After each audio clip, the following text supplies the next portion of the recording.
Hello दोस्तों, तो कैसे हैं आप सब। मेरा नाम है आसिफ खान और आप देख रहे हैं आसिफ रिएक्ट्स। आज मैं फिर से हाजिर हूँ आप सबके सामने एक ऐसी वारदात को सामने लेके कि इसे सुनने के बाद में आपको सोचने पे मजबूर कर देगी कि कैसे कैसे लोग हैं और किसी के फ्यूचर के बारे में बगैर सोचे उनको कैसे वो बर्बाद कर देते हैं। थोड़ी सी हवस के लिए कैसे कोई किसी की ज़िंदगी को बर्बाद कर देता है पल भर में बगैर किसी के आगे पीछे सोच के। ये घटना है मध्य प्रदेश के ये घटना मध्य प्रदेश के छतरपुर जिले की है। वहाँ पर एक लड़की साक्षी, जिसकी उम्र लगभग 21 साल, और मोनू होता है उसका दोस्त ही होता है, क्लासमेट होते हैं साथ में। वो लगभग 22 साल का होता है। दोनों साथ में पढ़ते हैं, एक ही कॉलेज में होते हैं और मन ही मन वो एक दूसरे को चाहते भी हैं और वो जानते हैं एक दूसरे से कि हम दोनों एक दूसरे को चाहते हैं, प्यार करते हैं। उनकी फैमिली को थोड़ा थोड़ा पता भी होता है इनके बारे में कि इन दोनों के बीच में कुछ ऐसा है।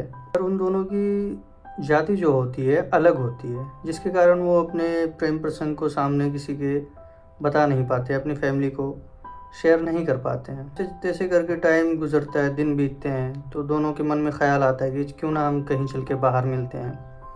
दोनों बैठ के सोचने लगते हैं आखिर जाएंगे तो जाएंगे कहाँ, कहाँ मिलेंगे हम। किसी उसमें अगर किसी जाते हैं तो वहाँ पर आईडी लेंगे, वहाँ पर हमारी डिटेल्स देनी होंगी, तो हम कहाँ जाएं। तो वो सोचते हैं क्यों ना हम पास वाले जंगल में जाते हैं, वहीं पर मिलते हैं, अपना टाइम स्पेंड करते हैं और वहीं बातचीत करेंगे, जो भी है हमारे बीच में अपना टाइम वहीं गुजारेंगे। दोनों में बातचीत होती है, टाइम फिक्स होता है और वो दोनों उस दिन मिलने वाले होते हैं। होती है 11 अगस्त 2017 की बात होती है। साक्षी जो है अपने चाची चाचा के साथ में रहती है, वहीं से पढ़ाई करती है अपनी।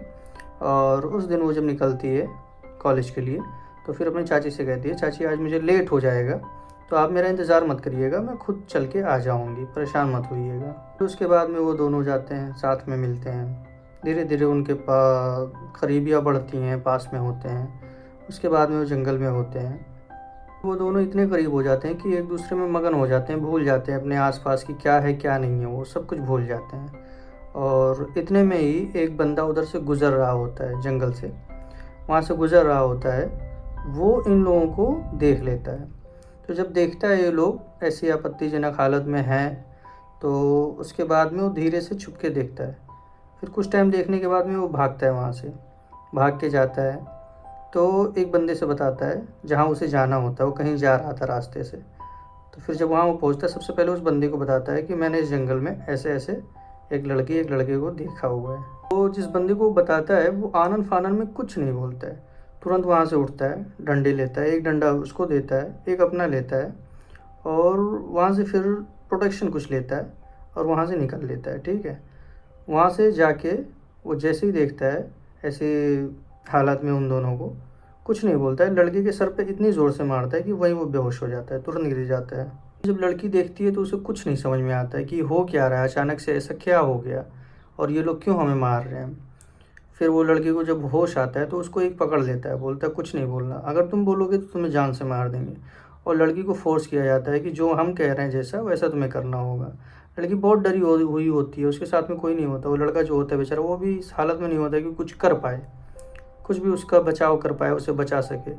फिर वो दोनों इतना फोर्स करते हैं, लड़के को मारते भी हैं, फिर लड़की को मजबूर कर देते हैं अपने साथ गलत काम करने के लिए। फिर बारी बारी से वो लड़की के साथ में दुष्कर्म करते हैं, अपनी मनमर्जी कर लेते हैं। तो ये दोनों सोचते हैं अभी इनका क्या करना होगा। फिर उन दोनों को बहुत मारते हैं लोग। मारने के बाद में इस हालत में ले आते हैं कि अब इनका बस मरना ही मरना बाकी रह गया है और कुछ नहीं होता है। उसके बाद में अब सोचते हैं कैसे मारें। फिर जो उसका दूसरा दोस्त होता है, जो आके उसको बताता है अपने दोस्त को, उससे कहता है एक काम कर, जहाँ तू अभी गया था मेरे पास वहाँ पर जा, घर पे फिर से। वो किसी खेत में होते हैं, फार्म हाउस जैसा ही होता है। वहाँ पर एक शीशी रखी हुई है, जहर की थी, उसे तू जल्दी से ले गया। वो लेके आता है वहाँ से जाके दौड़ के, फिर पानी में मिला के वो दोनों एकदम अधमरे से होते हैं बेचारे, उसको पिला देते हैं और वहीं बैठ के उसका इंतज़ार करते हैं मरने तक का, कि हम मरेंगे तब हम यहाँ से हटेंगे। फिर इंतज़ार करते हैं, धीरे धीरे धीरे धीरे उनकी जान निकल जाती है। जब वो बेचारे मर जाते हैं, चेक करते हैं कि हाँ मर चुके हैं, तो उनकी आईडी कार्ड, उनके फ़ोन, उनका सब कुछ उठा के अपने जहाँ इनका घर होता है पास में, वही खेत में, वहाँ लेके जाते हैं और इनकी बॉडी तो वहीं छोड़ देते हैं। बाकी इनका फ़ोन लेके चले जाते हैं, आईडी कार्ड होते हैं वो भी लेके चले जाते हैं। उसके बाद में ये लोग अपने अपने काम में बिज़ी हो जाते हैं, किसी को कुछ नहीं पता चलता है। और उधर उनके घर वाले, लड़की और लड़के के घर वाले जब इंतज़ार करते हैं, 6 बज जाते हैं शाम के, कोई नहीं आया, तो उनका फ़ोन ट्राई करते हैं कि फ़ोन करके देखते हैं कहाँ है। तो लड़की का फ़ोन नहीं लगता है। फिर उसके बाद में लड़के का भी घर पास ही में होता है, ज़्यादा दूर नहीं होता है, वो आस पास के ही होते हैं। लड़के का फ़ोन ट्राई किया जाता है, उसका भी नहीं लगता है। फिर बाद में पता चलता है कि वो लड़की भी नहीं है, ये लड़का भी नहीं है। फिर लोगों को शक होता है कि वो दोनों दोस्त थे, और दोस्त से बढ़ के थे, कुछ तो था उनके बीच में ऐसा। फिर शक होता है कि लगता है दोनों कहीं घर छोड़ के चले गए, ऐसा कुछ होता है। फिर वो लोग, दोनों के घर वाले मिलके दोनों को ढूंढते हैं कि चलो कहीं देखते हैं, कहीं तो मिलेंगे। लेकिन ऐसा कुछ नहीं होता, कहीं नहीं मिलते। वो पुलिस में भी नहीं जाते, FIR भी नहीं कटाते बेचारे कि शायद ये खुद से गए हैं तो हम लोग इनको खुद से ले आएंगे। इनका जो है कास्ट अलग अलग होता है, तो इसलिए सोचते हैं कि शायद कहीं चले गए हों, खुद से चले आएंगे। तो ऐसा वो कुछ नहीं करते, पुलिस की हेल्प नहीं लेते हैं।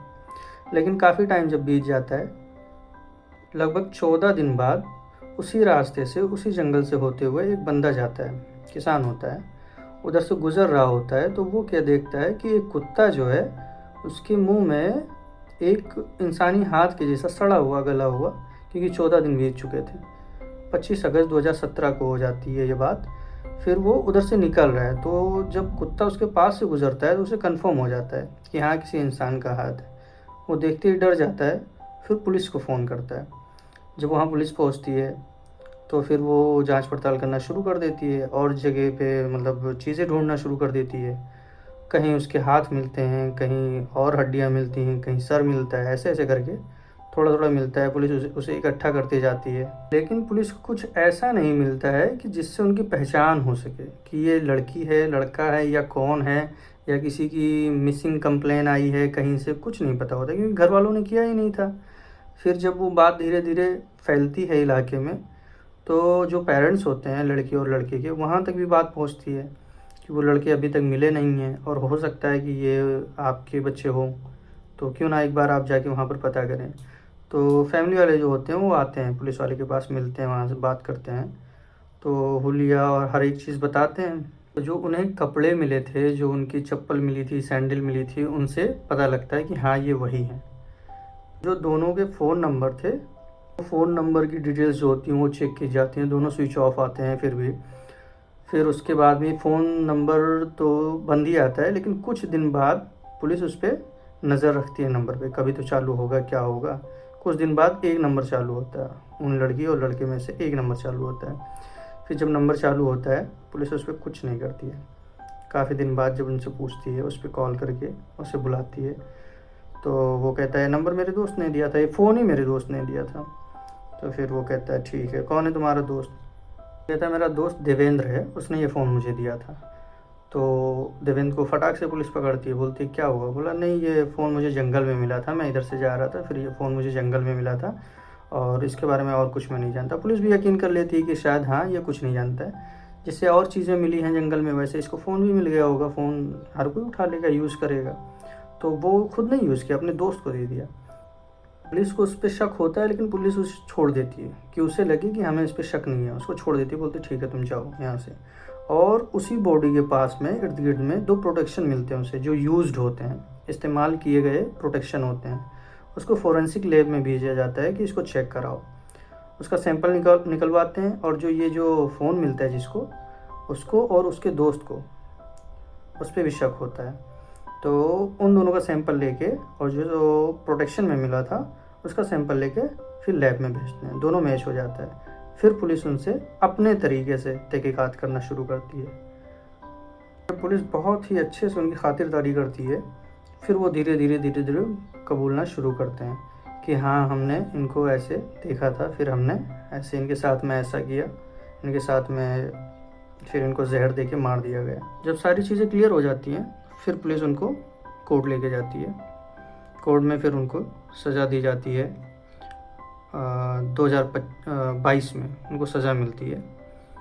30 दिसंबर को उनको सज़ा मिलती है, और सज़ा भी ऐसी मिलती है कि आजीवन कारावास हो, और एक नहीं, डबल डबल, एक ख़त्म हो तो एक शुरू हो। लेकिन ये पॉसिबल नहीं है, जीवन में तो एक ही जीवन है, उसमें एक ही आजीवन कारावास हो सकती है। लेकिन उसको जो दोषी होते हैं उनको डबल लगती है कि तुमने घिनौना काम किया है, तुम्हें इसके लिए आजीवन कारावास लगेगा, वो भी डबल। फिर उसके बाद में उन्हें सज़ा मिलती है। और तो स्टूडेंट की ज़िंदगी ऐसे पल भर में ये लोग बर्बाद कर देते हैं अपने हवस के चक्कर में।